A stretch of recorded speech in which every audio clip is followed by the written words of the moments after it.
बिस्मिल्लाहिर्रहमानिर्रहीम। दोस्तों, अस्सलाम वालेकुम वरहमतुल्लाहि वबरकातुह। इस वक्त बरतानिया में जो कोरोना वायरस की सूरत हाल है वो बहुत ज़्यादा सीरियस है और हमने पहले वीडियो में भी ये बात की है कि बहुत ज़्यादा एहतियात करें, अल्लाह की तरफ रुजू इख्तियार करें, सदका और खैरात करें, अपने साथ दूसरों का भी ख्याल रखें।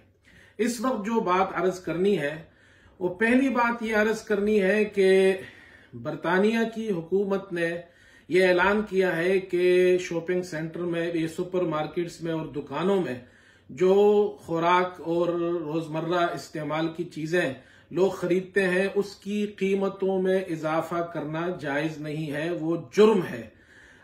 लिहाजा वो कीमतें उसी आम कीमतों पर वो चीजें मिलेंगी लोगों को।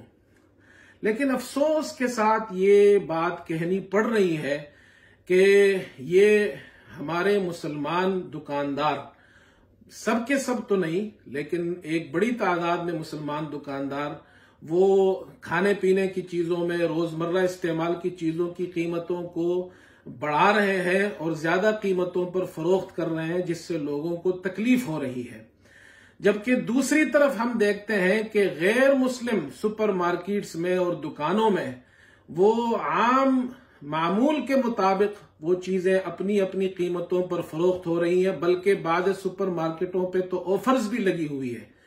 लेकिन ये बड़ी अफसोस की बात है और शर्म की बात है कि मुसलमान दुकानदार इस मौके पर जबकि तकलीफ है वो अपनी कीमतों में इजाफा कर रहे हैं।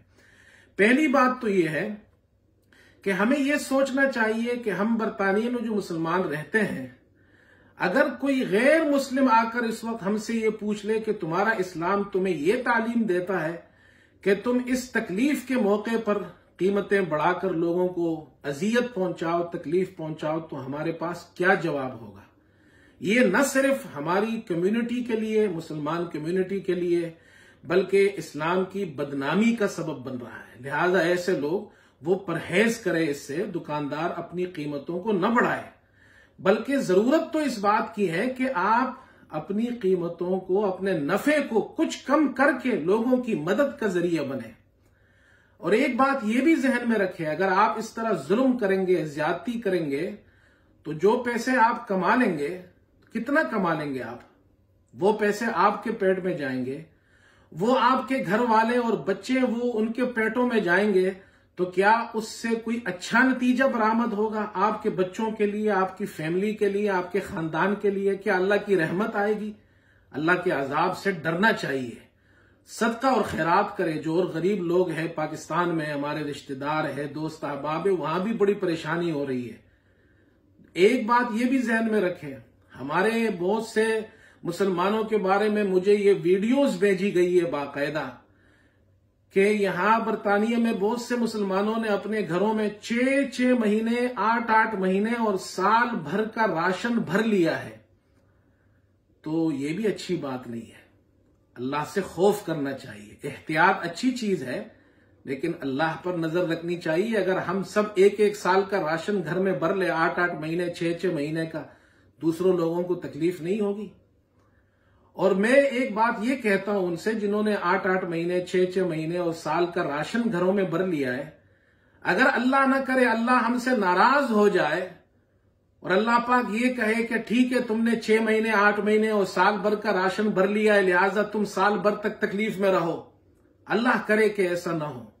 इसलिए खूब इस्तिग़फ़ार करे, दुआएं करे, तौबा करे, सदका और खैरात करे। पैसे जमा करने का, माल दौलत जमा करने का, 1-1 साल के राशन जमा करने का वक्त नहीं है, सदका और खैरात का वक्त है ये। हमारे जो मुसलमान भाई बहनें पाकिस्तान में, वहां लॉकडाउन हो रहा है, गरीब लोग हैं जो रोजाना कमाते हैं, उन लोगों को तकलीफ हो रही है, उनकी मदद कीजिए। हमारे 5 पाउंड, 10 पाउंड, 20 पाउंड, 50, 100 पाउंड से उनकी मदद हम कर सकते हैं। लिहाजा हमें इस वक्त बखील बनने की जरूरत नहीं है और लालची बनने की जरूरत नहीं है, बल्कि सखी बनने की जरूरत है और अल्लाह पर तवक्कुल की जरूरत है, अल्लाह से दुआओं की जरूरत है। और खास तौर पर जो हमारे मुसलमान भाई पाकिस्तान में, हमारे रिश्तेदार परेशान हैं, उनकी मदद की जरूरत है। अल्लाह हम सबको अमल की तौफीक अता फरमाए।